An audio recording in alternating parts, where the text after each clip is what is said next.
Iran के supreme leader Ayatollah खामनई ने कौम को अज़्म हिम्मत बरकरार रखने का पैगाम दे दिया। वाज़ेह कर दिया, इसराइल को भरपूर ताकत से जवाब देते रहेंगे, कामयाबी ईरानी कौम को मिलेगी।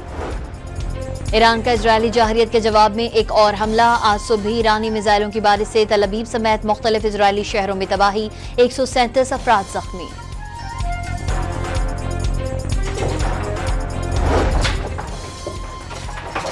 इजरायली फौज की तेहरान और दीगर इलाकों में कार्रवाइयां जारी। इजराइल का ईरान के जौहरी प्रोग्राम से मुंसलिक खानदाब में भारी पानी के तहकीकी रिएक्टर के करीब हमला। बूशहर एटमी प्लांट पर भी हमला, बाद में गलती करार दे दिया।